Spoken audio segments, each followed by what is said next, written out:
Selamat datang di channel Simar Imam. Sembari mendengarkan tinggalkan like dan komentarnya bosku. Jangan lupa pasang headset kalian. Siapkan pancing dan umpan. Mari kita mancing, semoga dapat ikan. Kembalinya Sang Raja. Bab 601. Ya, mereka semua sudah mati. Kemarilah sekarang dan bersiap untuk membasmimu. Su Chen, izinkan saya memberitahu Anda, ini adalah keluargamu. Kami berada di tengah dan kami semua memiliki koneksi yang sangat kuat. Jika Anda berani menyerang kami, orang-orang di tengah tidak akan membiarkan Anda pergi. Mu Yongpeng berkata dengan tenang. Benar, keluarga kami juga punya koneksi di bidang militer. Kalau kamu pergi begitu saja, maka kami tidak akan menyinggung sungai. Kalau tidak, saya jamin kamu akan dibiarkan tanpa makanan. Bang, bang. Dua garis kabut darah meledak di Mu Yongpeng dan Fang Buirong, membunuh mereka di tempat. Kamu sebenarnya. Dan kalian berdua juga bukan orang baik. Ayo kita jalan bersama. Dua ledakan terdengar, dan Mu Yongquan serta Zhao Jiajia juga tewas di tangan Su Chen. Su Chen, bisakah kamu mengampuni hidupku? Aku bersedia menggunakan semua harta keluargamu untuk membeli hidupku. Maaf, saya tidak kekurangan uang. Ledakan. Su Chen menamparnya, dan tubuh Mu Tianshan segera meledak, darah berceceran ke seluruh halaman. Melihat pemandangan berdarah seperti itu, semua pelayan keluargamu roboh ke tanah, bahkan tidak berani bergerak. 10 menit kemudian, lebih dari 50 orang di keluargamu tewas di tangan Su Chen, dan tidak ada yang selamat. Melihat Su Chen berjalan keluar halaman, Fang Xuexing membukakan pintu mobil untuknya. Puan Su, bisakah kita kembali ke Yanjing sekarang? Jika kamu belum ingin kembali, setelah kamu keluar, ayo selesaikan semuanya. Apa maksud Tuan Su? Pergi ke rumah Duan di barat laut. Halaman keluarga Duan di barat laut. Di halaman, ada seorang pria parubaya berusia 40-an duduk. Di sebelahnya, ada seorang pria muda berusia awal 20-an, dengan kaki bersilang dan ekspresi santai. Nama pria parubaya itu adalah Duan Mingqing, putra kedua Duan Ruiqiao, dan seorang ahli seni bela diri. Namun kekuatannya sedikit lebih lemah dibandingkan kakak tertuanya Duan Mingce. Justru karena alasan inilah dia tidak menjadi pewaris masa depan keluarga Duan. Duduk di sebelahnya adalah putra Duan Mingqing, bernama Duan Wuli, dia berusia 20-an dan baru mencapai level pejuang kekuatan internal. Ayah, hari sudah gelap, kenapa tidak ada kabar dari kakek? Kata Duan Wuli sambil memegang rokok. Seharusnya ada berita segera, jangan khawatir, kakekmu akan mengambil tindakan sendiri, tidak akan terjadi apa-apa, kata Duan Mingqing dengan tenang. Aku tidak peduli kapan kakek kembali, tapi selama Su Chen meninggal, proyek pulau buatan dengan sendirinya akan jatuh ke tangan kita, dan keluarga Duan akan menjadi milik kita mulai sekarang. Haha, itu benar. Pamanmu meninggal di Zonghai tanpa alasan. Ini adalah hal yang baik bagi kami. Setidaknya kekayaan masa depan keluarga Duan akan menjadi milik kami. Aku juga berpikir begitu. Telepon lewat. Pintu keluarga Duan dibuka. Su Chen memasukkan tangannya ke dalam sakunya dan berjalan masuk dengan tenang seolah-olah dia berada di halaman belakang rumahnya sendiri. Siapa yang berani masuk ke rumah Duan tanpa izin? Dia mencari kematian. Duan Mingqing berteriak dengan marah dan melihat lebih dari 20 penjaga keluarga Duan datang dari segala arah dan mengelilingi Su Chen. Kamu sebaiknya melakukannya secara langsung, orang-orang ini adalah orang-orang yang tidak berguna. Limbah. Duan Qingming tersenyum dan berkata, saya melihat Anda baru di sini. Anda tidak tahu kekuatan keluarga Duan kami di barat laut. Kami adalah keluarga pertama di barat laut. Sekarang para penjaga ini telah mencapai tingkat transformasi. Jika mereka berani datang ke keluarga Duan kami untuk menimbulkan masalah, kamu akan mati tanpa tubuh hari ini. Belum tentu demikian. Bang bang bang.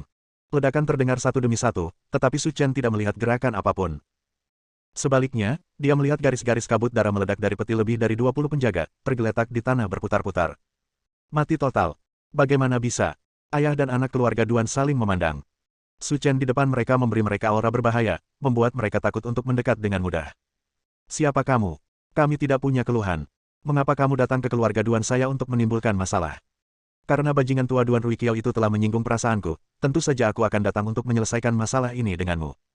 Ekspresi Duan Mingqing terkejut, dan dia membeku di sana. Kamu adalah Su Chen. Kamu belum bodoh.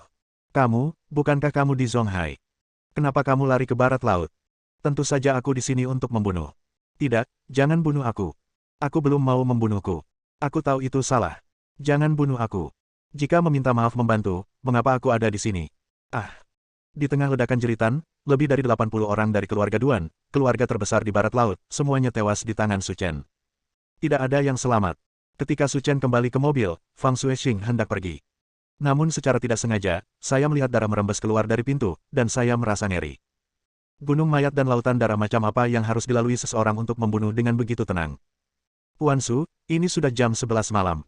Bagaimana kalau kita istirahat di sini selama 1 malam dan kembali ke Zonghai keesokan harinya? Tidak, dia takut pada kegelapan. Aku ingin kembali tinggal bersamanya. Su Chen memejamkan mata dan berkata dengan tenang. Fang Xuexing merasa tidak nyaman. Dia sangat beruntung menjadi wanita Su Chen. Hanya saja saya tidak punya kesempatan seperti itu. Ketika Su Chen kembali ke Zonghai, waktu sudah lewat jam 2 pagi. Memasuki kamar tidur, Lin Ruohan tidur di tempat tidur dengan sikap yang sangat tidak terkendali. Dan dia bahkan tidak mengenakan piyama. Kedua payudara montok itu berdiri tegak dengan bangga, semenarik buah persik yang matang. Keesokan paginya, Lin Ruohan memeluk Su Chen seperti kucing malas. Namun setelah beberapa saat, saya menyadari ada yang tidak beres dan segera membuka mata. Saudara Chen, kenapa kamu kembali? Melihat Su Chen berbaring di sampingnya, Lin Ruohan terkejut sekaligus bahagia. Dalam mimpinya tadi malam, dia bermimpi Su Chen kembali dan memeluknya untuk tidur bersama, tapi dia tidak menyangka ini bukan mimpi. Aku kembali tadi malam, Su Chen berkata dengan tercengang, bisakah kamu memakai celana dalammu dulu? Setelah Su Chen mengatakan ini, Lin Ruohan teringat. Karena kemarin tidak ada orang di rumah, saya sangat lancang, saya bahkan tidak memakai piyama, saya hanya memakai celana dalam dan tertidur. Sekarang, semuanya terungkap. Pipinya memerah, dan dia segera mengambil celana dalam hijau tua dan memakainya. Setelah itu, dia dengan senang hati sarapan bersama Su Chen dan kemudian pergi bekerja bersama. Negara baru, keluarga Li. Xiao Yu, apa yang terjadi di Zonghai? Seng Wei meninggal di sana, dan kamu tidak membiarkan kami membalas dendam. Pria parubaya yang berbicara itu bernama Li Xingkai, dan dia adalah kepala keluarga Li di negara baru. Li Xingkai bertubuh tinggi, mengenakan kemeja polo abu-abu, dan menatap Li Xiaoyu dengan heran. Orang yang membunuh sepupu kita bukanlah sesuatu yang bisa kita provokasi, jadi kita tidak boleh membalas dendam. Tapi kita tidak bisa menghentikan ini. Paman Seng Wei adalah presiden negara baru. Jika hal seperti ini terjadi, mereka tidak akan membiarkannya pergi. Bab 602. Ayah, meskipun kamu tidak bisa mengendalikannya, kamu tetap harus mengendalikannya. Kekuatan Su Chen jauh di luar imajinasi kita. Menjadi musuh orang seperti itu bukanlah hal yang baik bagi keluarga Li kita atau seluruh negara baru. Orang-orang seperti itu, kamu hanya bisa berteman dengan mereka, bukan bermusuhan dengan mereka. Ekspresi Li Xiaoyu sangat serius. Setiap kali dia memikirkan adegan Su Chen bertarung melawan master di alam dewa, itu akan membuat bulu kuduknya berdiri. Oleh karena itu, bahkan jika sepupunya mati di tangan Su Chen, dia harus menelan balas dendamnya dan tidak pernah membalasnya. Saya akan memberitahu mereka tentang hal ini pada malam hari, berharap ini akan berdampak. Sore harinya, Istana Kepresidenan. Ada 6 orang yang duduk di aula. Pria yang duduk di atas mengenakan pakaian rumah berwarna abu-abu. Duduk di sana, dia memancarkan keagungan seorang atasan. Dan orang ini adalah Presiden Negara Baru, Chen Zonglong. Di sisi kiri Chen Zonglong, ada 2 pria duduk. Salah satunya adalah ayah Li Xiaoyu, Li Xingkai. Di sebelah Li Xingkai adalah adik laki-lakinya, ayah Li Sengwei, Li Xinghai. Di sisi kanan Chen Zonglong, 3 wanita sedang duduk. Orang pertama adalah seorang wanita parubaya dengan aura bangsawan. Dia adalah istri Li Xinghai dan ibu Li Sengwei, Chen Lihua. Dia juga saudara kandung dari Chen Zonglong. Duduk di sebelah Chen Lihua adalah keponakannya dan putra Chen Zonglong, Chen Xianzeng. Sebagai putra presiden, Chen Xinzeng dapat dikatakan sebagai generasi kedua kaya yang paling mendominasi di negara baru ini, dan dia tidak menganggap serius siapapun. Saat berjalan di jalan, wanita manapun yang menarik perhatian saya akan ditarik ke dalam mobil. Setelah bersenang-senang, mereka akan membuang segepok uang dan pergi. Namun meski begitu, tidak ada yang berani mengatakan apapun. Tidak ada yang mampu macam-macam dengan orang seperti dia. Selain orang-orang ini sekarang, satu-satunya yang tersisa adalah Li Xiaoyu. Setelah tiba di rumah Chen, Li Xiaoyu memasang wajah muram. Jika mereka tidak bisa mendengarkan sarannya, maka orang-orang yang menunggu Xingguo mungkin akan berada dalam bencana. Xiaoyu, apa yang terjadi? Kudengar kamu ingin kami melepaskan gagasan balas dendam, kata Chen Zonglong. Ya, Su Chen sangat kuat. Jika kita menjadi musuhnya, tidak ada gunanya bagi negara baru kita. Li Xiaoyu menggunakan bahasa yang paling ringkas untuk mengatakan apa yang ingin dia katakan. Xiaoyu, Seng Wei adalah sepupumu.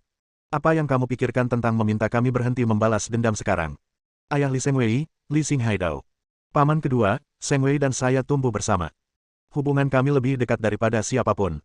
Saya juga ingin membalaskan dendamnya, tetapi Su Chen jelas merupakan orang yang tidak mudah tersinggung. Bahkan seorang master di alam dewa, dia membunuh mereka semua hanya dengan satu gerakan, apalagi yang bisa kita lakukan untuk menghadapinya. Li Xiaoyu juga menjadi bersemangat dan tanpa sadar menaikkan level desibel. Bahkan jika kita, dengan seluruh kekuatan suatu negara, dapat mengalahkan Su Chen, harga yang kita bayar pada akhirnya mungkin bukanlah sesuatu yang dapat kita tanggung. Sister Xiaoyu, menurutku kamu agak khawatir. Chen Xianzeng, yang duduk di sebelah Li Xiaoyu dan diam, berkata. Betapa mengkhawatirkannya. Sambil menyilangkan kaki, Chen Xianzeng memegang kepalanya dengan satu tangan, penguasa alam dewa memang kuat, tapi jangan lupa bahwa negara baru kita juga memiliki dua penguasa alam dewa. Jika kita mengirim dua orang dewasa itu ke sana, itu akan menjadi benar-benar layak untuknya. Tapi jangan lupa, kekuatan Su Chen jauh melebihi level para dewa. Apakah dua pelindung surgawi dari negara baru kita bisa menjadi lawannya masih belum diketahui. Jika dua pelindung surgawi dari negara baru juga bisa kematian di tangan dari Su Chen adalah pukulan telak bagi negara baru kita. Ola menjadi sunyi, dan kata-kata Li Xiaoyu terus bergema di ruangan itu. Dua pelindung surgawi negara adalah tokoh tingkat harta nasional, apalagi dua. Hilangnya satu pun adalah sesuatu yang tidak dapat ditanggung oleh negara baru mereka. Mengapa kamu tidak mengatakan apa-apa? Bagaimana mungkin orang Cina bisa menakutimu dengan hal ini? Itu tidak benar. Kata Chen Xianzeng, tidak peduli seberapa besar atau kecilnya. Xianzeng, Su Chen memang sangat kuat. Kamu, saudari Xiaoyu, tidak akan khawatir. Kita harus menemukan cara. Bukankah ini sederhana? Bulan lalu, bukankah kita membeli 10 bom nuklir kecil di Amerika Serikat? Kita mencoba memikat Su Chen. Hanya satu bom yang akan meledakkannya berkeping-keping. Mendengar kata-kata ini, mata semua orang yang hadir berbinar. Ini ide yang bagus, mengapa saya tidak memikirkannya sebelumnya? Harga bom nuklir hanya 100 juta dolar AS, dan tidak ada investasi personel yang lebih baik dari ini. Ini ide yang bagus. Chen Zonglong mengangguk. Tapi ada pertanyaan lain, bagaimana kita bisa memikat Su Chen ke negara baru? Sederhana saja. Tunggu sampai besok dan saya akan mengirimkan surat resmi ke Kementerian Luar Negeri China dan meminta mereka mengirim seseorang untuk mengirim Su Chen ke negara baru. Jika tidak, saya akan protes ke PBB. Oke, kalau begitu masalah ini selesai. Setelah berdiskusi di rumah Chen, waktu sudah lewat jam 10 malam. Tapi ketika dia kembali, Li Xiaoyu selalu khawatir. Rencana yang baru saja dibuatnya sempurna, tetapi Li Xiaoyu merasa tidak nyaman di hatinya. Di antara orang-orang ini, dia adalah satu-satunya yang telah melihat kekuatan Su Chen yang sebenarnya. Dia benar-benar tak terkalahkan. Metodenya cukup untuk mengejutkan orang. Bisakah bom nuklir membunuhnya dengan mudah? Li Xiaoyu tidak bisa menjaminnya. Ayah. Dalam perjalanan pulang, Li Xiaoyu berbisik. Ada apa? Biarkan keluarga Chen menangani masalah ini sendiri, dan keluarga Li kita tidak boleh terlibat, karena saya merasa masalah ini tidak akan diselesaikan dengan mudah. Li Xingke terdiam beberapa detik. Oke, aku akan mendengarkanmu. 2 hari kemudian, Su Chen dan Lin Ruohan pergi bekerja bersama dan mulai mengerjakan proyek pengembangan pulau buatan. Saudara Chen, saya punya rencana kasar. Tolong beri saya beberapa saran. Ketika mereka tiba di kantor Su Chen, Lin Ruohan duduk di pangkuannya karena kebiasaan dan menunjukkan kepada Su Chen rencana yang dia rancang. Saya berencana untuk membagi pulau buatan menjadi 2 area, dan membangun sebuah rumah bangsawan di tengahnya untuk kita berdua gunakan untuk berlibur di masa depan. Area sisanya akan dikembangkan menjadi kawasan wisata dan dibangun sesuai dengan standar tertinggi di dunia. Surga maritim yang terkenal di dunia. Bisa. Ide Su Chen sangat sederhana, dia bisa melakukan apapun yang dia suka. Uang atau apapun, tidak masalah. Dering-dering-dering. Telepon kantor Su Chen berdering. Manajer Su, ada seseorang yang mencarimu di luar. Kata gadis di meja depan perusahaan. Siapa orang ini? Saya tidak tahu siapa dia. Saya hanya mengatakan bahwa identitasnya istimewa dan tidak dapat diungkapkan, dan dia bersikeras untuk bertemu dengan Anda. Kalau begitu biarkan dia masuk. Su Chen setuju tanpa berpikir. Bab 603. Setelah menutup telepon, Lin Ruohan turun dari tubuh Su Chen. Ada apa, saudara Chen? Aku juga tidak tahu. Resepsionis bilang ada seseorang di bawah yang ingin menemuiku. Lin Ruohan mengangguk, tetapi tidak kembali ke kantornya. Sebaliknya, dia duduk di sofa. Bagaimanapun, saya bukan rekan perusahaan, jadi tidak masalah jika saya melihat diri saya di sini. Dang dang dang. Beberapa menit kemudian, ada ketukan di pintu kantor. Masuk. Su Chen berkata dengan santai. Pintu kantor dibuka, dan seorang pria jangkung berjas masuk dari luar, dengan ekspresi serius di wajahnya, seperti balok es yang tidak bisa dicairkan. Kamu pasti Su Chen. Pria berjas itu berbisik. Siapa kamu? Saya dari Kementerian Luar Negeri. Pemimpin kami meminta Anda untuk datang. Jantung Lin Ruohan berdebar kencang. Oke, apa yang dilakukan orang-orang dari Kementerian Luar Negeri terhadap saudara Chen? Saya tidak punya waktu. Saya ingin menemukan saya dan meminta pemimpin Anda untuk datang sendiri. Ekspresi pria berjas itu berubah. Nak, tahukah kamu dengan siapa kamu berbicara? Bukankah tuanmu memberitahumu siapa aku? Aku tidak peduli siapa kamu harus ikut denganku hari ini. Aku akan mengatakan sesuatu yang buruk dulu. Jangan bersulam untukku dan aku akan dihukum dengan minuman yang enak. Ini tidak akan menguntungkanmu. Bagus. Patah. Su Chen melambaikan tangannya dari udara dan menamparkan wajah pria berjas itu. Ini bukan tempat bagimu untuk bertindak liar, keluar. Beraninya kamu memukulku.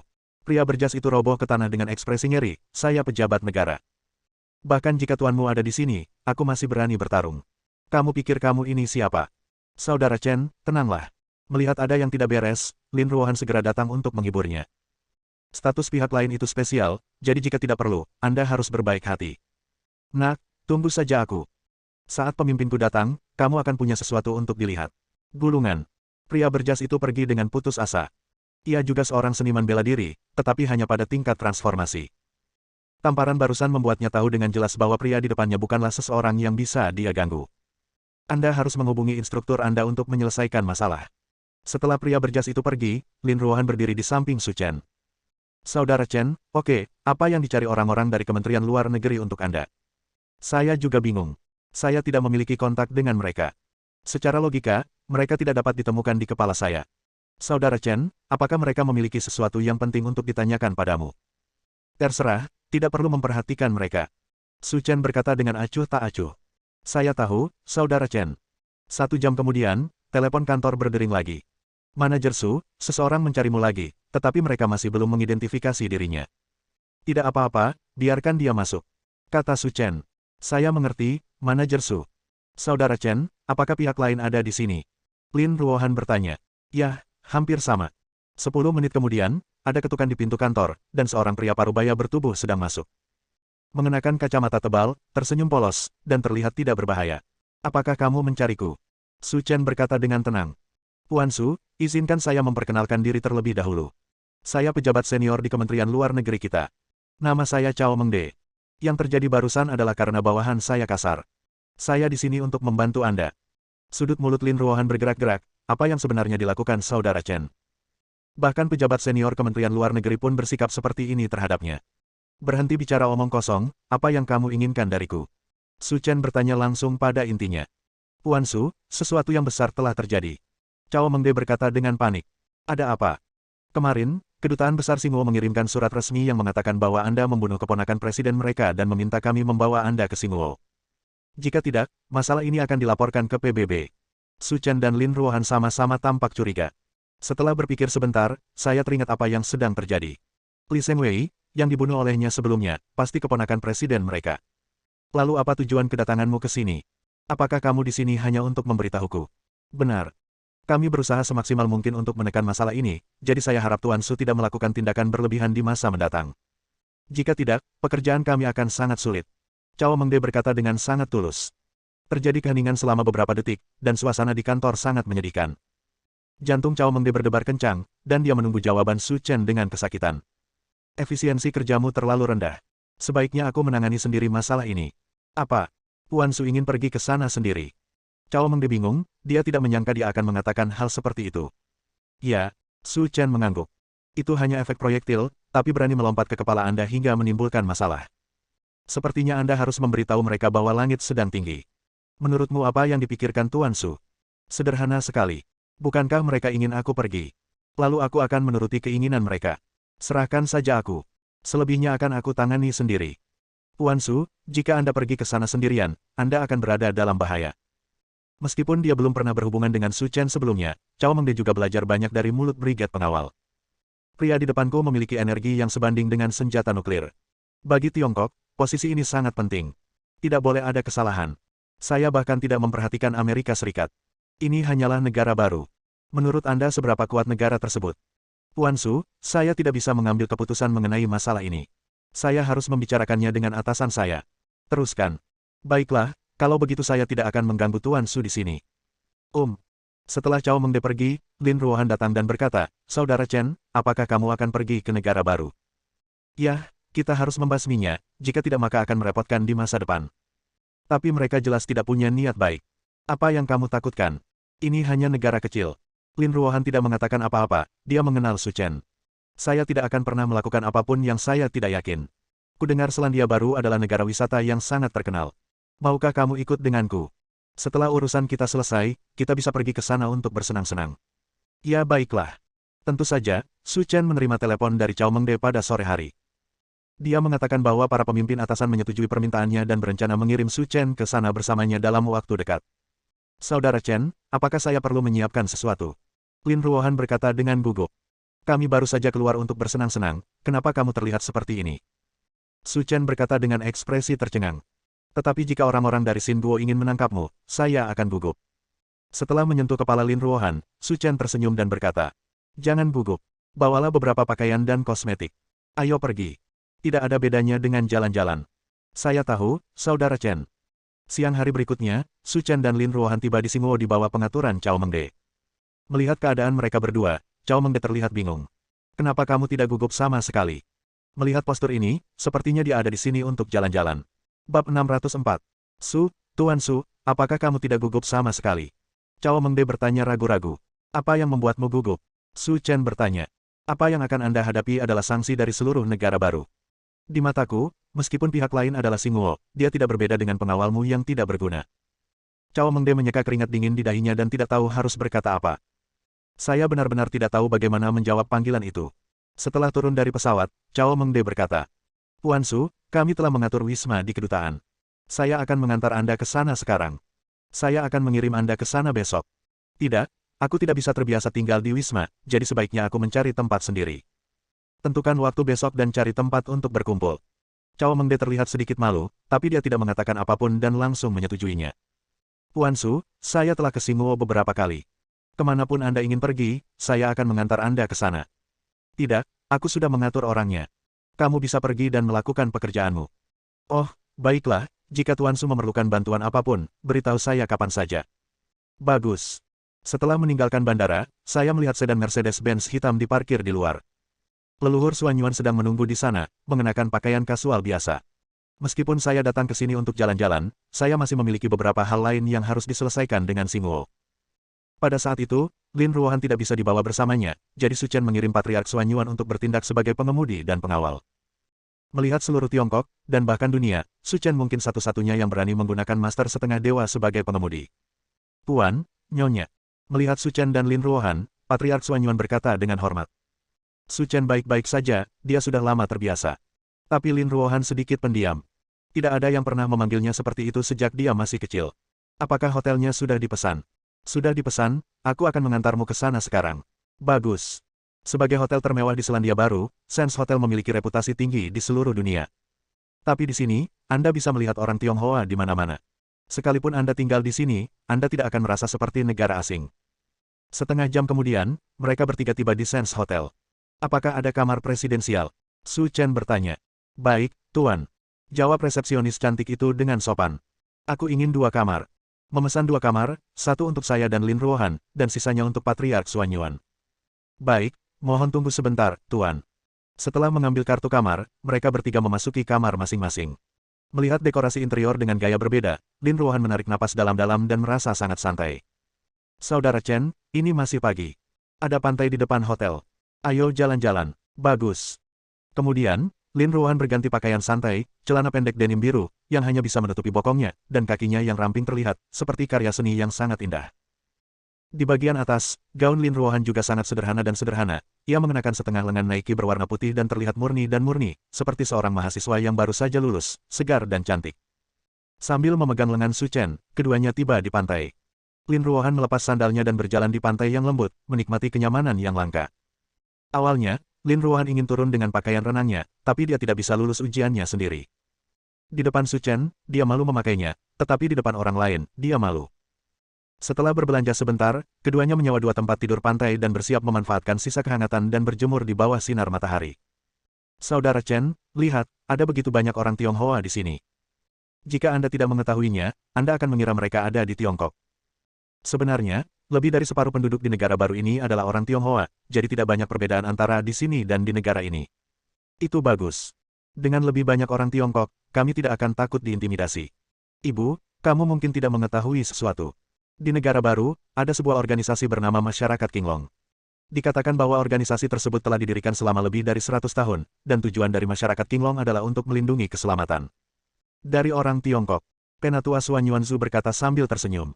"Kalau begitu, tidak perlu takut." Meskipun perkumpulan Qinglong telah menjadi organisasi sosial terbesar di Selandia Baru, setelah diwariskan dan berkembang dari generasi ke generasi, perkumpulan Qinglong telah melanggar niat awal mereka dan tidak lagi berbeda dengan organisasi dunia bawah biasa. "Sayang sekali." Lin Ruohan berkata dengan menyesal. Saat beberapa orang sedang berbicara, ada sensasi yang cukup besar tidak jauh dari situ. "Dengar, bukankah mereka dari Blue Dragon Society?" "Itu benar-benar mereka. Nama wanita itu adalah Feng Qi." Dikatakan bahwa dia adalah putri dari orang kedua di masyarakat Qinglong. Dia adalah orang yang sulit untuk diajak main-main di area ini. Sebaiknya kita tidak ikut campur. Mendapat masalah dengannya. Banyak orang di pantai adalah penduduk setempat dan tahu sedikit tentang urusan Feng Qi. Namun, karena kekuatan klub Qinglong, mereka semua menjauh untuk memberi jalan bagi mereka. Apakah kapalnya sudah siap? Feng Meiki berkata dengan dingin, memakai kacamata hitam. Kak, kami semua sudah siap, dan kami juga telah menemukan 10 model pria asing, salah satunya keturunan kulit hitam. Ucap seorang bawahan wanita yang mengikuti dari belakang. Hal ini dilakukan dengan baik. Aku harus bersenang-senang di pesta laut hari ini. Aku ingin bersantai. Di tengah kata-katanya, Feng Qi berhenti karena dia melihat Su Chen tidak jauh dari sana. Kakak, ada apa? Lihat anak itu, sepertinya dia berasal dari Tiongkok, dan dia terlihat cukup baik. Mengikuti pandangan Feng Qi, orang-orang di belakangnya juga melihat Su Chen. Dalam sekejap, semua wanita itu merasakan perasaan yang mengejutkan.